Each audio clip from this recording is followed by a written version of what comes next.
8 years. That's how long I let my daughter-in-law treat me like dirt. My name is Edward Johnson, and last Tuesday changed everything. Picture this: a woman screaming at her child's grandfather to stay away from my baby because he's just a janitor who failed at life. What she didn't know? That janitor secretly owned her workplace, the same workplace where she'd been stealing from students for months.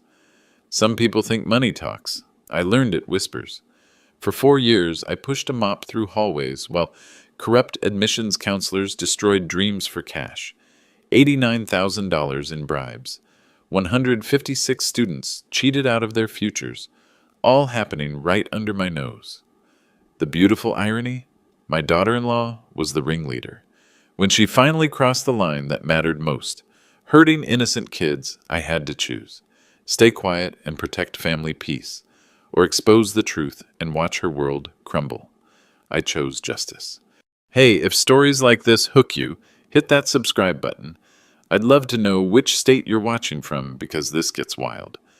Here's how one family dinner destroyed a criminal empire. It started small, like most cruelty does. When I first moved in with my son Danny and Stephanie 8 years ago, she made jokes about my career change. I'd been working the night janitor shift at Riverside Community College since 2019, after Danny's car accident left him partially disabled and needing family support. From professor to mop pusher, she'd laugh at dinner parties. At least Edward knows his limitations now. What she didn't know was why I really took that job. Danny needed someone flexible, someone who could drive him to physical therapy at noon and still earn a paycheck. The night shift meant I was home during the day when he needed me most. But explaining that would require Stephanie to see me as more than a failure, and she'd already made up her mind. The BMW X5 she drives costs $65,000. The Louis Vuitton handbag she carries to work? $3,200. She loves mentioning these numbers, especially when I'm counting out $20 bills to pay my share of groceries from my 2015 Honda Civic's glove compartment. Must be nice being broke, she said last Christmas, watching me count out my contribution to Danny's medical bills. No stress about real money. The insults escalated over time. When my grandson Tommy turned 5, Stephanie started limiting my contact with him. "Don't touch him with those dirty janitor hands," became her regular refrain. Tommy needs to understand the difference between successful people and, well, people like you. She'd schedule family photos when I was at work, delete my number from Tommy's iPad, tell neighbors I was just the help they'd hired to live with them. But the moment I knew things had gone too far was 3 months ago when Tommy started avoiding me entirely. "Mommy says you're not very smart," he whispered one afternoon when Stephanie was out. "She says smart people don't clean toilets." That night I sat in my small room, the converted basement office that used to be Danny's man cave, and wondered how I'd let it come to this. On my nightstand sat a photo from 2018. Me in my professor robes.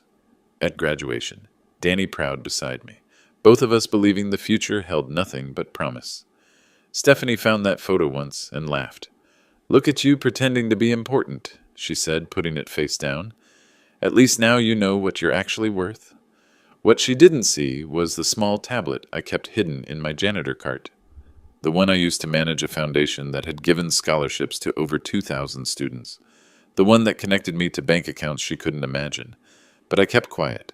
Family peace seemed worth my pride. Danny was happy. Tommy was healthy. I could handle some harsh words if it meant staying close to them. I should have known Stephanie wouldn't be satisfied with just hurting me. The real problem started when she got promoted to senior admissions counselor at the college in March. Suddenly, she had power over the dreams of 18-year-olds who reminded me why I'd become an educator in the first place. Power she was about to abuse in ways that would make her treatment of me look gentle. But I'm getting ahead of myself, because before I could stop her from destroying other people's children, I had to watch her try to destroy mine. The text message arrived on my phone at 2:47 a.m. on a Tuesday in July. It was from Danny. "Dad, we need to talk. Stephanie showed me some things about your job that worry me."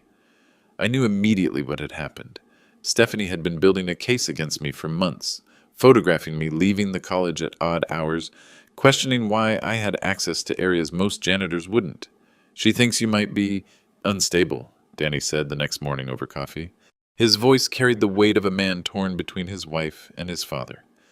The way you hang around that college after hours. Some of the staff know your name. It's weird, Dad. Stephanie had done her homework. She'd convinced Danny that his father was either stealing from the college or suffering from some kind of mental breakdown that made me think I belonged in academic spaces.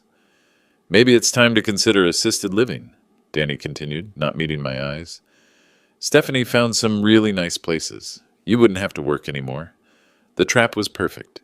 Either I was a thief or I was delusional. Either way, I needed to be removed from Tommy's life before I became a bad influence. That afternoon, while Danny was at physical therapy, Stephanie cornered me in the kitchen. "Here's what's going to happen," she said, leaning against the granite countertop she'd chosen during their renovation. "You're going to start looking for your own place. Somewhere more appropriate for your income level." She slid a folder across the counter. Inside were printouts from senior living facilities. The cheapest option was $1,800 a month, nearly my entire janitor salary. "I've been patient," she continued, "but Tommy's getting older. He's asking questions about why Grandpa lives in the basement like some kind of... Well, you know what you look like." I knew exactly what I looked like. A 60-year-old man in work clothes, driving a car older than some of my former students, counting dollar bills to contribute to a household where the wine budget exceeded my monthly paycheck. "You have until the end of August," Stephanie said. "Find somewhere else to play house or I'll find it for you." The real gut punch came that evening when Tommy ran up to me with a drawing. "I made this for you, Grandpa," he said, holding up a crayon picture of our family. There was Danny in a tie, Stephanie in a dress, Tommy in the middle, and a small figure in the corner, separated from the others by what looked like a fence. "That's you at work," Tommy explained proudly. "Mommy says you have to stay there because it's where you belong." I tucked that drawing into my shirt pocket and wore it to work that night. As I pushed my cart through the empty hallways of Riverside Community College, past the administrative offices where Stephanie spent her days, I did the math on what losing my family would cost me. Tommy's bedtime stories, priceless. Teaching him to throw a baseball, irreplaceable. Watching him grow up from a distance, maybe seeing him every other weekend if Stephanie was feeling generous, unbearable. But there was more than just personal loss at stake. That same week, I'd noticed something troubling in the college's application system. As someone with administrative access, Stephanie didn't know I could see patterns in admissions decisions that made my stomach turn. Qualified students from low-income families were being rejected at unprecedented rates. Their applications were marked with codes I didn't recognize. Their financial aid packages were mysteriously unavailable, despite clear eligibility. Meanwhile, students with mediocre grades but excellent family bank accounts were getting acceptance letters within days of applying. I'd built my career on the belief that education should lift people up, not price them out. If I lost access to Tommy, I'd also lose my ability to investigate what looked like systematic corruption in the very institution I'd spent my life savings to keep alive. The students being cheated out of their futures couldn't afford private investigators or legal teams. Most of them didn't even know they were being cheated. If I walked away now, moved to some assisted living facility, and played the role of the failed grandfather, those kids would never get justice. But if I stayed and fought, I'd have to reveal who I really was, and that would change everything for everyone. That night, as I emptied trash cans in the admissions office, I made my decision. Some things are worth more than family peace. Some fights are worth having, even when you're not sure you can win. The confrontation happened on a Thursday night in the main hallway, under the fluorescent lights that hummed like angry wasps. I was wheeling my cart past the admissions office at 11:30 p.m. when I saw the light still on in Stephanie's corner office. Through the glass door, I could see her shredding documents, lots of them. I pulled out my phone and started recording. "What the hell are you doing?" Stephanie's voice cut through the silence as she yanked open her office door. She was still in her work clothes, a designer blazer that cost more than most families spend on groceries in a month. "Just working," I said, continuing to film as she tried to block my view of the shredder. "You're not supposed to be here this late." Her voice carried that familiar edge of superiority. "This area is restricted after 10 p.m. Not for maintenance staff. Maintenance staff don't lurk outside faculty offices with their phones out." She stepped closer, and I could smell her expensive perfume.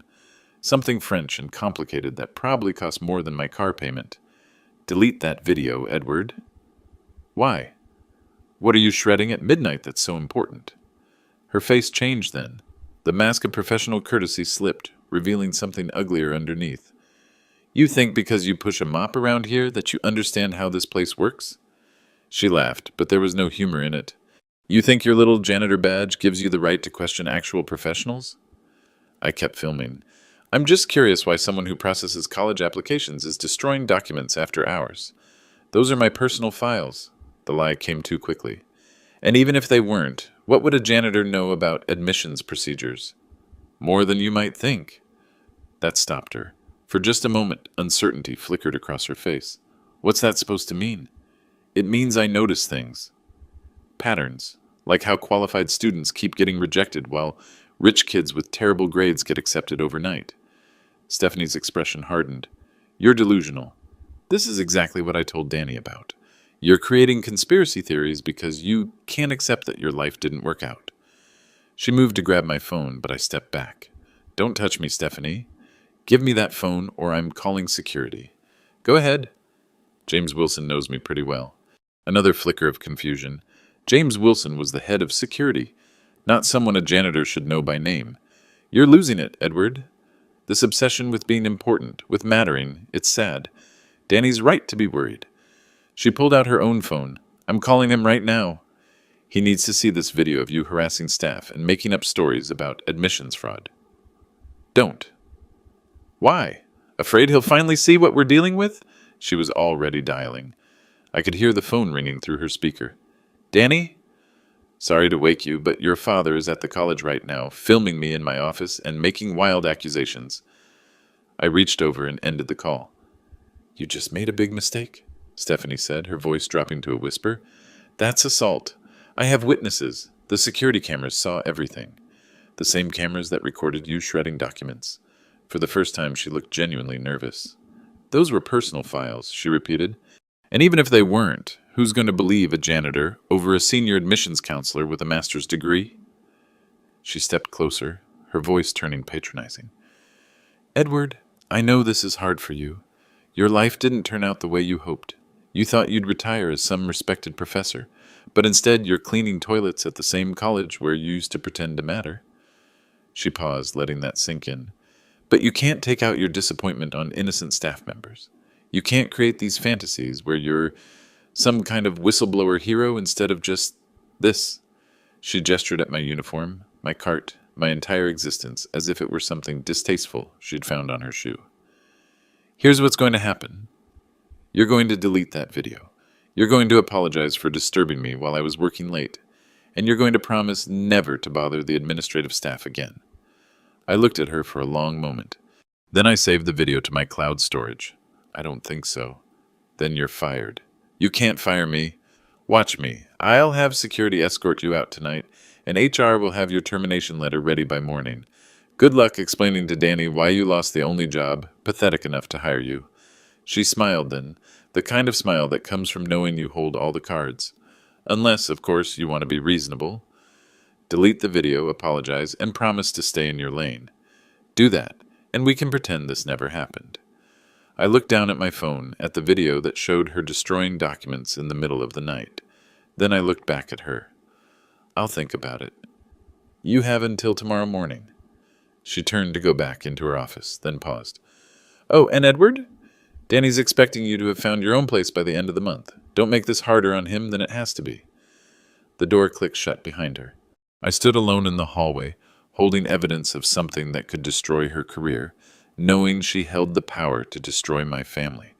But what Stephanie didn't know was that by threatening my job, she'd just given me the perfect excuse to make some phone calls I'd been putting off for too long. Some mistakes can't be undone. She was about to learn that the hard way. The next morning, I called in sick to my janitor's shift for the first time in 4 years. Instead, I spent the day making visits that had been overdue for months. My first stop was Helen Carter's office on the 3rd floor of the administration building. Helen had been vice president of student affairs for 12 years, and we'd worked together on student retention initiatives back when I was still officially faculty. Edward! She stood up from her desk as I knocked. I wasn't expecting to see you during business hours. She gestured for me to sit in one of the leather chairs across from her desk. The same chairs where I'd sat during budget meetings when my opinion actually mattered to people like Stephanie. How are you holding up with everything? Helen asked, her voice carrying the kind of concern reserved for old friends. That's actually why I'm here. I pulled out my phone and showed her the video from the night before. Helen watched in silence, her expression growing darker with each second. This is Stephanie Johnson? From admissions? My daughter-in-law? Oh, Edward. Helen sat back in her chair. This is complicated. She threatened to fire me last night. Helen almost smiled at that. Did she now? There was something in her tone, a knowingness that made me realize I wasn't the only one who'd noticed problems with the admissions department. We've been getting complaints, Helen said carefully. Nothing we could prove, but patterns in acceptance rates that don't match our historical data. She turned to her computer and pulled up a spreadsheet. Look at this. Applications from students with family incomes below $30,000 are being rejected at 3 times the normal rate. Meanwhile, acceptance rates for students from families earning over $200,000 have increased by 40%. That's not a coincidence. No, it's not. But proving misconduct in admissions is tricky. We'd need documentation, witnesses, evidence of financial incentives. She looked at me meaningfully. The kind of evidence that might require someone with unusual access to gather. My second stop was the security office in the basement. James Wilson looked up from his bank of monitors as I walked in. At 48, James was built like the college football player he'd once been, before a knee injury changed his trajectory and landed him in my Introduction to Social Work class 15 years ago. Dr. Johnson, he said, standing up automatically. Just Edward these days, James. Not to me, sir. You saved my academic career. James had been failing 3 classes his sophomore year when I helped him discover his passion for criminal justice. I'd written the recommendation letter that got him into the security management program. When he graduated, I'd been the one to suggest he apply for the campus security position. I need a favor, I said. Name it. I showed him the video of Stephanie shredding documents. Can you tell me what the cameras picked up in the admissions office last Thursday night? James's fingers flew across his keyboard. Here we go. Stephanie Johnson. Arrived at her office at 10:15 p.m., left at 11:45 p.m. He enhanced the timestamp. Want to see what she was doing during that time? The footage was clear. Stephanie feeding document after document into an industrial shredder, pausing occasionally to check her phone, then continuing with methodical precision. How many documents would you estimate? I asked. At least 200 pages? Maybe more. James looked at me carefully. Dr. Johnson, is there something I should know about? Possibly. Can you make me copies of this footage? For you? Absolutely. My final stop was Patricia Davis's office at the Johnson Foundation headquarters, a converted warehouse space 2 miles from campus that I'd purchased and renovated in 2020. Patricia looked up from her grant applications as I walked in. Edward! Perfect timing. I just finished the quarterly scholarship report. Patricia had been running my foundation since its inception, managing the distribution of college scholarships to deserving students. She was one of only 3 people who knew the full extent of my financial involvement with both the foundation and the college itself. How many applications did we fund this quarter? I asked. 112 students. Total disbursement of $487,000. She handed me a thick folder. But I'm worried about something. Applications from Riverside Community College students have dropped by 60% this year. We're not getting the referrals we usually do from the admissions office. I sat down across from her desk. Show me the data. Patricia pulled up a comparison chart on her laptop. Last year, Riverside referred 43 students to our scholarship program. This year, 11. What reason did they give? That's just it? They didn't give any reason? When I called the admissions office to ask about qualified applicants, they told me there simply weren't any students who met our criteria this year. I thought about the video of Stephanie shredding documents. Patricia, I need you to pull our records for every Riverside student we've helped in the past 5 years. Cross-reference them with current admissions data if you can get it. That's a lot of research. Can I ask why? Because I think someone's been stealing futures. And I think it's time we stop them. As I drove home that afternoon, my phone buzzed with a text from Helen Carter. Found something interesting in the admissions database. Can you meet tomorrow? Then another text from James Wilson. Reviewed more security footage. You need to see this. And finally, one from Patricia. Pulled those records. The patterns are worse than we thought. When I walked into the house, Stephanie was waiting in the living room with Danny and Tommy. Dad, Danny said, Stephanie told me about last night. We need to talk. But as I looked at Stephanie's confident smile, I realized she had no idea that her threats had just activated a network of allies she didn't know existed. She thought she was dealing with a powerless janitor. She was about to learn how wrong she was. The family barbecue was Stephanie's idea. Danny's been so worried about his father lately, she announced to our neighbors, the Hendersons and the Moores, as they gathered in our backyard on Saturday afternoon. We thought it would be good to have everyone together. What she meant was time for a public intervention. I was manning the grill, flipping burgers and hot dogs, when Stephanie started her performance. You know, Edward's been having some episodes lately, she said loudly enough for everyone to hear, wandering around his workplace at all hours, making up stories about corruption and conspiracies. Mrs. Henderson, a retired teacher who'd always been kind to me, looked concerned. Is everything all right, Edward? I'm fine, Margaret. Just doing my job. Stephanie laughed, that sharp, cutting sound I'd grown to hate. His job is to empty trash cans, but lately he thinks he's some kind of detective, filming people and making wild accusations. She was enjoying this. The attention, the sympathy, the way everyone was looking at me with pity. Maybe it's early dementia, she continued, her voice dripping with fake concern. I mean, he's 61. He's been under a lot of stress since his career ended. Danny shifted uncomfortably. Stephanie, maybe we don't need to... No, honey, it's important that people understand what we're dealing with. Your father needs help, and the first step is acknowledging there's a problem. She turned to face me directly. Edward, why don't you tell everyone about your theories? About the big admissions conspiracy you've uncovered? All eyes turned to me. I could see the mixture of sympathy and embarrassment on their faces. Here was poor Edward Johnson, the failed professor who'd lost his mind along with his career. I'd rather not get into it, I said quietly. Oh, come on! Stephanie's voice got louder. Tell them about how you think I'm some kind of criminal mastermind. Tell them about the evidence you've been collecting. She was putting on a show now, playing the role of the long-suffering daughter-in-law dealing with a delusional family member. He follows me to work, she announced to the group. Lurks outside my office. Films me without permission. Yesterday he accused me of destroying important documents, as if a janitor would know what important documents look like. The humiliation was complete. I could see it in their faces, the neighbors who'd known me for years, watching me being exposed as a pathetic old man who couldn't accept his reduced circumstances. Stephanie, Danny said, his voice strained, maybe this isn't the time. When is the time, Danny? When he gets arrested for stalking? When he embarrasses Tommy at school with his conspiracy theories? She pulled out her phone. You want to see delusional? Look at this. She showed the group photos she'd taken of me at the college during evening hours. This is him at 10 p.m. wandering around the administrative building, and this is him filming me through my office window like some kind of creep. I watched our friends and neighbors examine the photos, their expressions shifting from sympathy to genuine concern. Edward, Mr. Moore said gently, maybe it's time to consider that you might need some help. Professional help, Stephanie added, before this gets worse. That's when Tommy spoke up. Why is everyone being mean to Grandpa? The conversation stopped. All eyes turned to my 7-year-old grandson, who was standing near the picnic table with tears in his eyes. Nobody's being mean, sweetie, Stephanie said, her voice instantly switching to saccharine sweetness.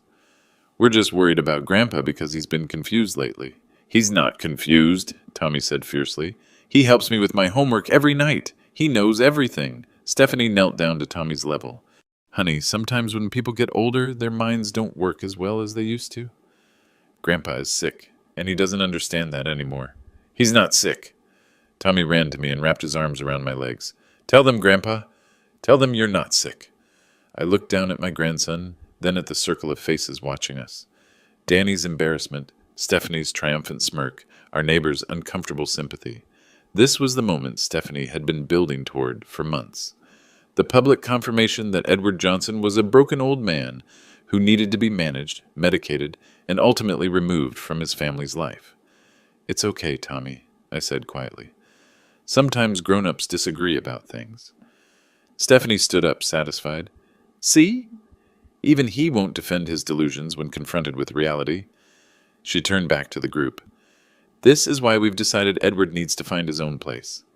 Somewhere with supervision, where professionals can help him deal with his issues." Mrs. Henderson looked genuinely sad. "Oh, Edward, I'm so sorry." "Don't be sorry for him," Stephanie said. "Be sorry for us. Do you know what it's like living with someone who thinks he's uncovered some massive conspiracy? Who can't accept that he's just a janitor now?" She paused for effect. "Just a janitor who failed at everything else and can't handle the truth about his life." The silence that followed was deafening. I could feel Tommy's small arms tightening around my legs, his 7-year-old heart breaking as he watched the adults in his life tear down his grandfather. That's when my phone buzzed. A text from Helen Carter. "Board meeting Monday, 9 a.m. Bring everything." Another from James Wilson. "All security footage compiled. Ready when you are." And finally, from Patricia Davis. "Financial forensics complete." The numbers don't lie. I looked up at Stephanie, still basking in the glow of her public victory, and made a decision that would change everything. "You're right, Stephanie," I said quietly. "I am just a janitor." Her smile widened. "But on Monday morning, that's going to change." The confusion that flickered across her face was worth 8 years of humiliation. "What's Monday?" Danny asked. I picked up Tommy and looked at each face in the circle. "Monday is when everyone learns exactly who I really am." Monday morning arrived gray and drizzling, the kind of weather that made everything look muted and serious. I put on my best suit, the charcoal gray one I'd worn to faculty meetings, back when my opinion mattered, and drove to Riverside Community College for what I knew would be the most important meeting of my life. The board meeting was scheduled for 9 a.m. in the main conference room on the 4th floor. As I walked through the lobby, I passed Stephanie heading toward the elevator. She was dressed in her power outfit, navy blazer, designer heels, carrying the leather briefcase that had cost more than most people's monthly rent. When she saw me in a suit instead of my janitor uniform, confusion flickered across her face. "What are you doing here, Edward?" "Board meeting. Janitors don't attend board meetings." "You're right," I said, stepping into the elevator beside her. "They don't." The conference room was already half full when we arrived. Helen Carter sat at the head of the long mahogany table, with board members arranged on either side. I recognized most of them, local business leaders, retired educators, community activists, who cared about giving students opportunities. Stephanie took a seat near the middle of the table, still looking confused about why I was there. "Ladies and gentlemen," Helen began, "thank you for attending this emergency meeting.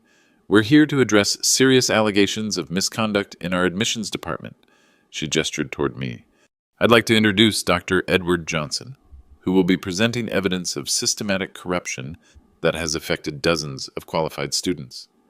Stephanie's face went white. "Dr. Johnson?" Board member Margaret Ross looked confused. "I thought you were our night janitor." Helen smiled. "That's what makes this situation so interesting." I stood up and moved to the front of the room where Helen had set up a laptop and projector. "Ladies and gentlemen, my name is Edward Johnson. I was a professor of social work at this institution for 24 years before taking a position in maintenance in 2019. I clicked to the first slide, a photo of me in academic robes at graduation ceremony. What most of you don't know is that in December 2016, when this college was facing budget cuts and potential closure, I purchased the institution using proceeds from the sale of my consulting business. The room erupted in murmurs. Stephanie gripped the edge of the table. "That's impossible," she whispered. I clicked to the next slide. The official purchase documents, signed and notarized. I bought Riverside Community College for $12.4 million, with the agreement that my ownership would remain private to preserve the institution's independence and community character. Board member David Thompson leaned forward. "Edward, are you saying you own this college?" "I'm saying I own 68% of this institution, and I've been watching it be corrupted from the inside." I clicked to the next slide, security footage of Stephanie shredding documents. This is footage from Thursday night, August 15th, showing Stephanie Johnson destroying what we later discovered were applications from qualified low-income students. Stephanie shot to her feet. That's not what those were. Those were personal files. James Wilson, our head of security, can you please tell us what else the cameras recorded? James stood up from where he'd been sitting in the back of the room. Over the past 6 months, we've documented Mrs. Johnson arriving at the college after hours on 47 separate occasions. Each time, she spent between 30 and 90 minutes in her office, during which security cameras recorded her destroying documents, making photocopies of official transcripts, and meeting with individuals who do not appear in our visitor logs. I clicked to the next slide, bank records. Patricia Davis, director of the Johnson Foundation, conducted a financial investigation that revealed $89,340 in unexplained deposits to Stephanie Johnson's personal banking accounts over the past 18 months. Patricia stood up from her seat near the window. We cross-referenced these deposits with admissions decisions and found a direct correlation.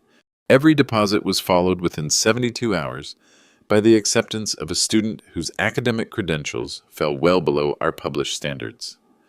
Stephanie was shaking now. This is harassment. This is revenge because I told the truth about Edward's mental state. Speaking of mental state, Helen said, we also need to address the psychological evaluations Mrs. Johnson filed with Human Resources. She held up a thick folder. These documents claim that Edward Johnson is suffering from dementia and poses a potential threat to students and staff. They're signed by Dr. Michael Harrison, a psychiatrist who, according to the medical board, had his license revoked 3 years ago for falsifying patient records. The room fell silent. Mrs. Johnson, Helen continued, did you pay Dr. Harrison to create these false psychological evaluations? I don't have to answer that. Actually, you do. I clicked to the next slide, copies of checks written from Stephanie's account to Dr. Harrison's consulting company. These financial records show payments totaling $6,000 for psychological consultations that never took place. Board member Susan Martinez spoke up. Mrs. Johnson, these are serious criminal allegations. Do you have anything to say in your defense? Stephanie looked around the room like a trapped animal. You don't understand, she said finally. He's been stalking me, following me, filming me without permission. I was protecting myself from a deranged old man who couldn't accept that his career was over. Protecting yourself, I said quietly, by destroying the futures of 156 qualified students. I clicked to the final slide, a list of names and photos. These are the students whose applications you destroyed or rejected in exchange for bribes. Students like Maria Santos, whose 4.2 GPA and volunteer work with disabled children wasn't enough to overcome her family's $28,000 annual income. I clicked again. Students like Jerome Washington, who scored in the 95th percentile on his SATs, but was rejected so that Bradley Morrison, whose father owns 3 car dealerships and whose transcript shows a 2.1 GPA, could take his spot. With each name and photo, I watched Stephanie shrink further into her chair. Students like Ashley Chen, who works 2 jobs to support her younger siblings and still maintained a 3.9 GPA, but was rejected because her family couldn't afford to pay the $15,000 administrative fee you were charging for guaranteed admission. The room was completely silent now. Mrs. Johnson, Helen said, effective immediately, you are terminated from your position at Riverside Community College. Campus security will escort you from the building, and all criminal evidence will be turned over to the district attorney's office within 24 hours. Stephanie stood up on shaking legs. This isn't over, she said, her voice barely above a whisper. Danny will never forgive you for destroying his family. I looked at her, really looked at her, for what I knew would be the last time. Stephanie, I said quietly, I didn't destroy your family. You did, the moment you decided to steal dreams from kids who remind me why I became an educator in the first place. As security escorted her from the room, I realized that the hard part was just beginning. Now I had to go home and explain to my son why his wife was never coming back. I drove home through streets that looked different somehow, as if revealing the truth had changed the color of everything. Danny was in the living room when I walked in, still wearing my suit, still carrying the briefcase full of evidence that had just destroyed his marriage. Dad? He looked up from his laptop, confusion written across his face. What's going on? Stephanie called me crying, saying something about being fired and arrested. She's not making any sense. I sat down across from him, the same spot where Stephanie had delivered her ultimatums for the past 8 years. Danny, there are some things about me you don't know. Things I should have told you a long time ago. I opened my briefcase and pulled out the college ownership documents. I own Riverside Community College. I bought it in 2016 to keep it from closing. Danny stared at the papers like they were written in a foreign language. That's impossible. You're a janitor. I took the janitor job so I could be here for you after your accident. Flexible hours, full benefits, and I could still manage my business interests remotely. I pulled out the foundation documents next. I also run a scholarship foundation that's given $4.7 million to deserving students over the past 8 years. Danny's hands shook as he examined the paperwork. Dad, this says you're worth... This can't be right. $12.8 million as of last quarter. The college purchase, real estate investments, and my consulting business sale. He looked up at me with eyes I hadn't seen since he was Tommy's age, wide with wonder and confusion. Why didn't you tell me? Because you were happy. You and Stephanie had your life figured out. I didn't want to complicate things with money. But all those things she said about you, were based on what she could see. An old man in work clothes driving a beat-up car. Danny stood up and started pacing. She made me feel ashamed of you. My own father. I know. She convinced me you were losing your mind. I know that, too. He stopped pacing and looked at me directly. What did she do, Dad? Why was she fired? I pulled out the investigation report and laid it on the coffee table. She was taking bribes to reject qualified students and accept wealthy ones. $89,000 over 18 months. Danny sat down hard. She was stealing from kids? Kids who reminded me of you at 18. Smart, hardworking, but without family money to smooth the way. I showed him the photos of destroyed applications. She was also forging psychological evaluations claiming I was mentally unstable, trying to get me committed so she could take control of Tommy's upbringing. Danny's face went through a series of emotions: shock, anger, betrayal, and finally a deep sadness I recognized from my own mirror. My wife is a criminal. Your wife made choices that hurt innocent people. Now she has to face the consequences. We sat in silence for several minutes before Danny spoke again. What happens now? She'll be arrested, probably tomorrow. The district attorney has enough evidence for multiple felony charges: fraud, embezzlement, conspiracy, falsifying documents. And us? That's up to you, son. But I need you to know that every decision I made was about protecting this family and helping kids who deserve a chance. Danny picked up the foundation papers again. $4.7 million in scholarships? 112 students this year alone. Jesus, Dad. The front door opened and Tommy burst in from school, his backpack trailing behind him. Grandpa! Guess what happened in math class today? He stopped when he saw our serious faces. Is everything okay? Where's Mommy? Danny and I looked at each other. This was the conversation neither of us was ready for. Tommy, Danny said carefully, Mommy had to go away for a while. Why? Because she made some mistakes at work. Big mistakes. Tommy looked at me. Is it because of what she said about you being dumb? Out of the mouths of babes? Partly, I said, but mostly because she forgot that being smart isn't about having money or a fancy job. It's about treating people with respect and helping others when you can. That evening, after Tommy went to bed, Danny and I sat on the back porch where Stephanie had humiliated me in front of our neighbors just 3 days earlier. I owe you an apology, Danny said. No, you don't. You believe the person you loved. That's what good people do. She made me ashamed of my own father. She made you believe what she needed you to believe. That doesn't make you a bad son. Danny was quiet for a long time. What do I tell people? About Stephanie, about you, about everything? You tell them the truth. That sometimes people aren't who they seem to be, and sometimes the people who seem the least important turn out to matter the most. My phone buzzed with a text from Helen Carter. Criminal charges filed. Trial date set for November 15th. Another from Patricia. Media requests coming in. How do you want to handle? And finally, from James Wilson. Security footage being preserved as evidence. Justice is coming. I showed Danny the messages. This is really happening, he said. Yes, it is. Are you ready for everything to change? I thought about Tommy's drawing, still folded in my wallet, the one showing me separated from the family by a fence. I've been ready for 8 years. The story broke on Tuesday morning. Local college owner exposes wife's admissions scam, ran across the front page of the Tribune, complete with Stephanie's mugshot and a photo of me in my professor robes from 20 years ago. My phone had been ringing since 6 a.m. Reporters, former colleagues, parents of students whose applications had been destroyed.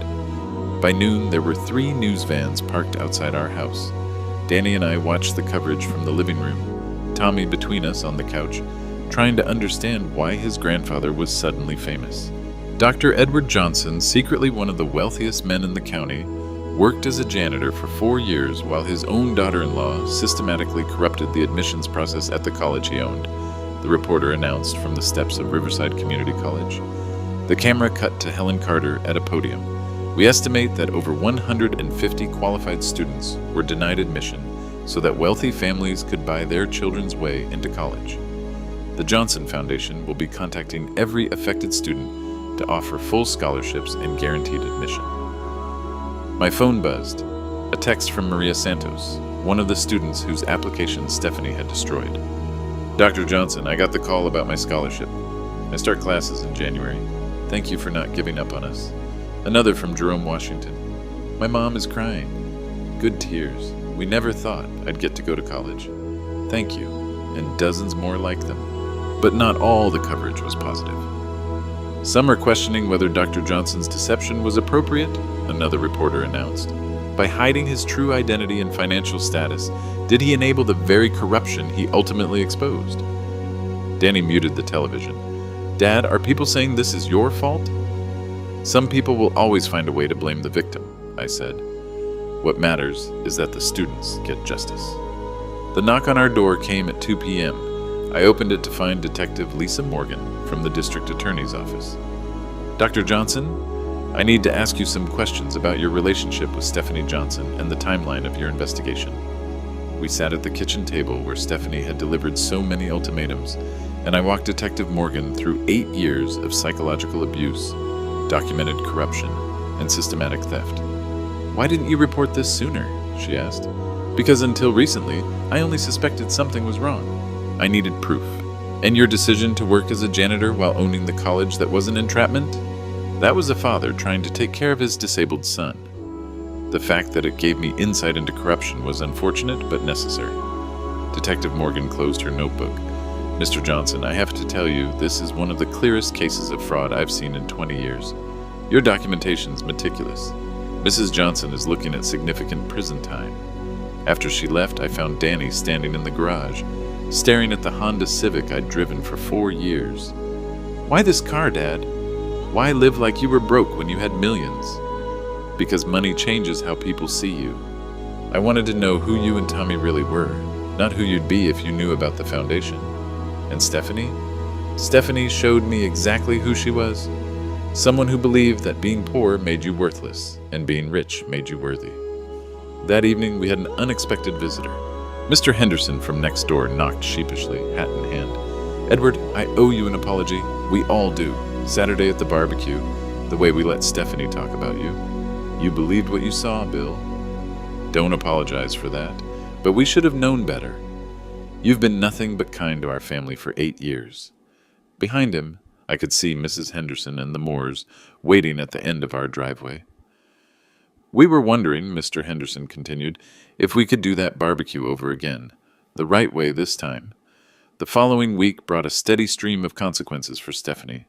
Her arrest made national news when reporters discovered she'd been running the admissions scam for 3 other colleges through a network of corrupt admissions counselors.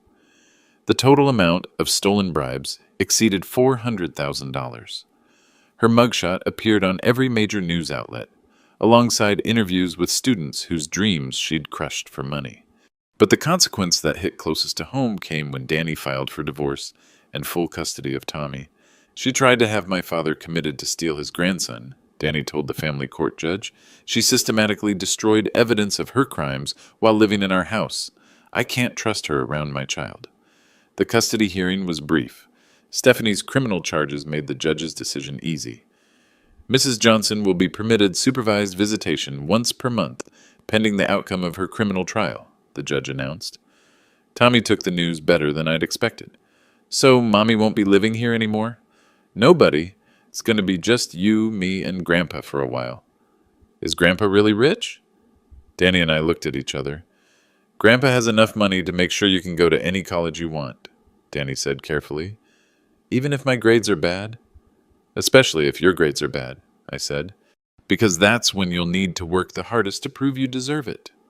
The trial began in November. I testified for 3 hours about the pattern of corruption, the destroyed applications, and the students whose futures had been stolen.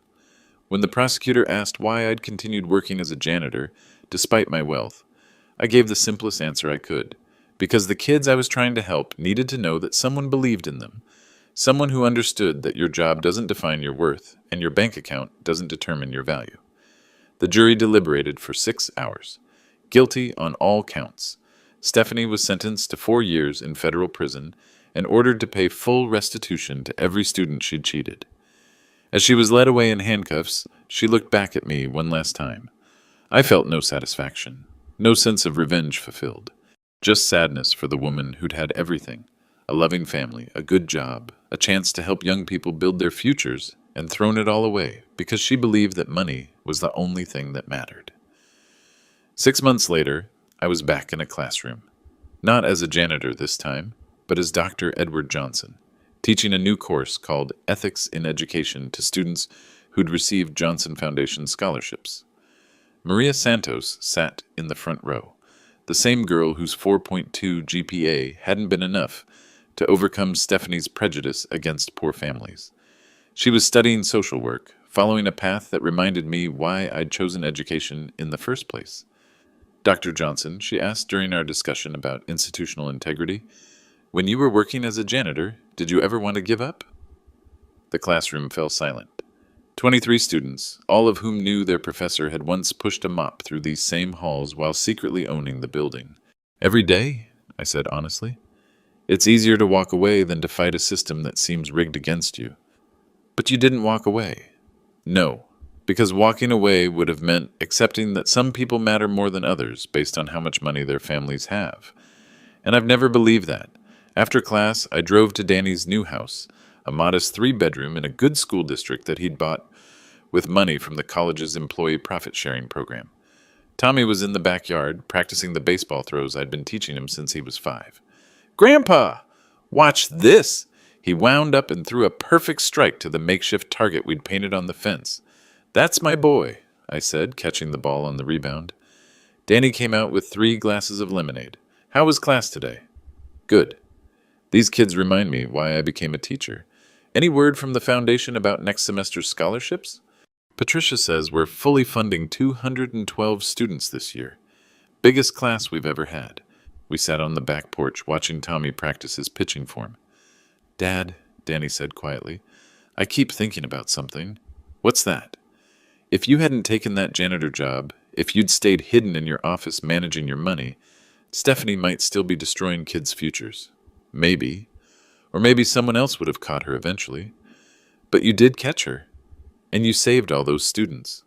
I thought about the thank you letters I received every week. Students who were studying medicine, engineering, social work, education. Kids who might have given up on college if one corrupt woman had been allowed to continue stealing their dreams. "You know what I learned from all this?" I said. "What?" "That your job title doesn't define your worth. Your actions do." Tommy came running over, grass stains on his knees and joy on his face. "Grandpa, will you teach me how to throw a curveball?" "I don't know," I said, ruffling his hair. "Think you're ready for advanced techniques?" "I'm ready for anything if you're teaching me." I looked at my grandson, 7 years old, full of potential, growing up in a world where he'd never have to question his worth based on someone else's prejudices. "All right then," I said. "Let's see what you can do.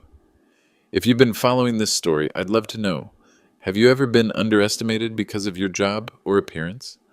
How did you handle it?